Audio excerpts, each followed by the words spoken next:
Atos capítulo 3, no verso, leremos do 1 ao 8, do 7.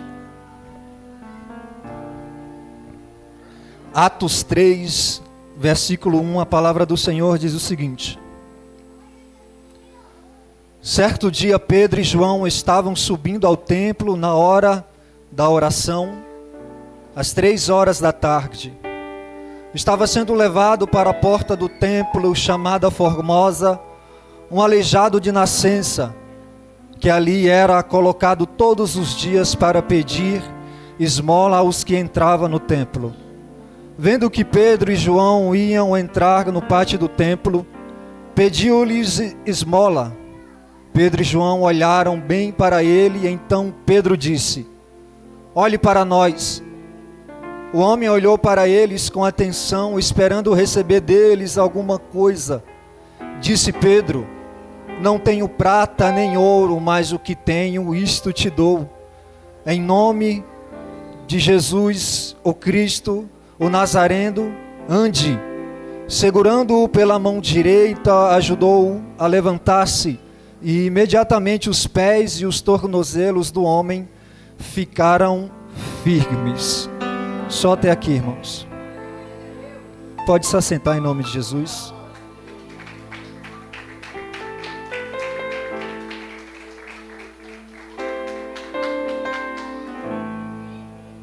Eu vou compartilhar com os irmãos aquilo que o Espírito acabara de colocar no meu coração quando eu estava ali na porta. Lucas está relatando os atos, dos apóstolos, ou os atos de Deus através da vida dos discípulos de Jesus.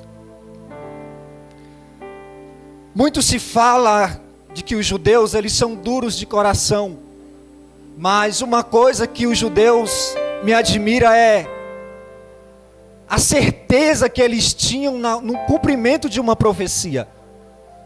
A gente pode acusar os judeus de tudo quanto é nome, mas de uma coisa a gente não tem do que falar deles, é a certeza que eles carregavam no coração de que aquele que fez a promessa, ele iria cumprir. Por que, Rodrigo, você está dizendo isso? Porque esses fatos que estão acontecendo não aconteceriam sem antes uma promessa ser cumprida, que era a descida do Espírito sobre a vida dos discípulos. Porque somente através desse revestimento de poder, eles dariam continuidade àquilo que Cristo havia lhe confiado nas mãos deles. Então em Atos 2, quando desce o Espírito sobre cada um deles, dá-se a iniciativa então, daquilo que Cristo havia confiado. Então Pedro prega, 3.000 almas se reconciliam ou se entregam ao Senhor. E agora a Bíblia está falando de que Pedro e João, pelo simples fato deles estar nesse momento de transição, saindo do sistema religioso judaico para começar agora a entrar na cristandade, no meio do evangelho, havia essa transição, mas eles ainda não abandonaram alguns costumes judaicos, que era subir ao templo para orar. Isso não era pecado, irmãos. Por mais que eles fossem judeus e subissem o templo para orar, isso não era pecado, porque era um costume judeu. Mas o que o Espírito Santo colocará no meu coração é que um dia eu e você se encontrávamos na porta do templo. Um dia eu e você se encontrava dependente da ajuda de uma outra pessoa para poder se locomover. O que o Espírito Santo colocará no meu coração aqui é de que não se esqueça do lugar de onde Deus te tirou um dia. Aqui esse homem passaram toda a sua vida aleijado, dependente dos outros. E agora ele se encontra em um momento crucial da sua vida, onde ele... E aí agora? Foi dada uma ordem para mim se levantar. Fico prostrado ou me levanto acreditando na palavra desses homens? Ficou numa decisão a ser tomada. Espiritualmente falando, cada um de nós estávamos caídos. Mas um dia o Senhor, na pessoa do Espírito Santo, usando um dos seus servos, falou: você tem a decisão de permanecer prostrado ou você pode tomar uma decisão hoje de se colocar de pé. Porque a ordem já foi dada, se coloca de pé, porque Deus te quer de pé. Porque Deus não nos quer ver prostrado, mas de pé, porque tem muito ainda a ser feito. Tem ainda aquele momento da gente entrar no templo saltitando e falando das maravilhas de Deus. Então a palavra essa noite é: não deixa o teu passado fazer com que você continue prostrado. É pesado, mas essa noite tem uma ordem: se levanta, porque Deus essa noite quer segurar nas nossas mãos e nos colocar de pé. A beira do templo não é o nosso lugar. Na porta do templo não é o nosso lugar. O nosso lugar é dentro do templo, adorando ao Senhor. Esse homem, logo após de ser curado, ele adentra no templo. Mas só que ele não entra em vão, ele entra para adorar. Muitos dizem que já não é mais necessário os irmãos se reunir como igreja para adorar a Deus. Então eles adotaram um novo sistema de cultuar a Deus em casa.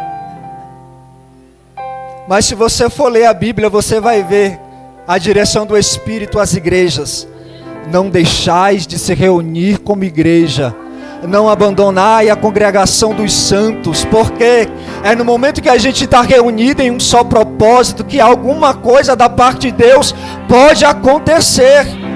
Quem sabe de um desses cultos o Senhor pode usar alguém falando: se levanta, porque eu já cansei de te ver prostrado. Se levanta, porque o chão não é o teu lugar. Então não abandone esse momento de adoração ao Senhor. Talvez você adore a Deus se balançando. Talvez você adore a Deus pulando. Talvez você tenha a mania de adorar a Deus gritando. Ou você tem a mania de adorar a Deus em silêncio. Independente de como você adora, essa noite é a noite de você adorar a Deus com gratidão. Porque Deus se compadeceu de você e de mim um dia e nos tirou do chão. Por causa dos nossos pecados estávamos prostrados. A vergonha de adentrar no templo e de ser julgado pelos outros. Mas graças a Deus o Senhor estendeu a mão para nós. Então nós temos sim motivos de sobra para entrar à noite aqui e dizer: Senhor, muito obrigado, porque se não fosse a tua misericórdia, eu continuaria prostrado fora do templo. Eu estaria prostrado lá fora e não teria essa oportunidade e o privilégio de estar dentro do templo, dentro da casa do Senhor, para se prostrar. Essa é a palavra que o Espírito Santo colocará no meu coração. Seja grato. Não se esqueça de onde eu te tirei. Eu te tirei do monturo. Eu te tirei de lá, do lixo. E te permiti e quis que você adentrasse na minha casa para me adorar. Então a gente tem a oportunidade essa noite de agradecer as maravilhas e as obras de Deus na nossa vida. Assim eu agradeço a minha oportunidade no nome de Jesus. Oh, glória a Deus.